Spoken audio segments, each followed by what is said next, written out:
Problems for the industry, and it's happened before. Liz Dahlem begins our look at the situation and how it's affecting news consumers. That is our broadcast for this Friday night and for this week. Thank you for being here with us. I'm Brian Williams. Lester Holt will be here with you this weekend. This was the last time we saw Brian Williams at the anchor desk nearly 3 weeks ago. NBC suspended the anchorman for 6 months without pay after Williams lied about his coverage of the Iraq War in 2003.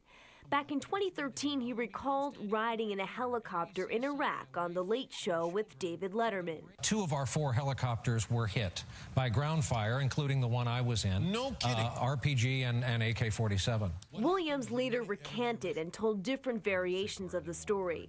This behavior begs the question, why would Williams lie? When you retell a story many times over the years, sometimes you leave something out, sometimes you make yourself seem more heroic than you actually were. And I think really that's all that happened with Brian Williams. A human moment, perhaps, says Paul Levinson, professor of communications and media studies at Fordham University. So then does that put his credibility into question? Slightly.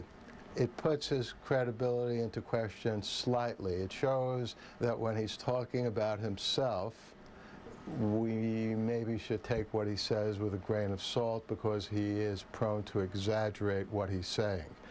But it doesn't say anything about everything else that he reports. This isn't the first time a journalist's integrity has been called into question. In 2003, New York Times reporter Jason Blair admitted to plagiarizing and lying about dozens of stories. It was discovered that Jason Blair fabricated stories, made up interviews, plagiarized people.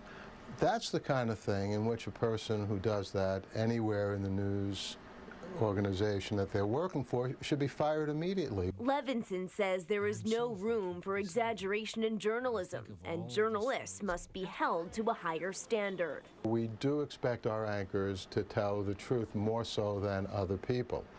The truth is the responsibility of anyone who is a journalist much more than it is everybody else. Liz, did the professor say anything about the role of social media in all of this? That's played a huge role. It's hard for people to say anything but the truth these days because you're always carrying around one of these to record a video, snap a picture. So more than likely, your actions are being documented. All so the to go time. back and not say the right thing, you'll usually end up getting caught. Got to be careful. Liz, thank you very much for that report. Thanks, I want to Ernie. continue talking about this. I want you to meet my guest tonight. We're very happy to have Bob Berkowitz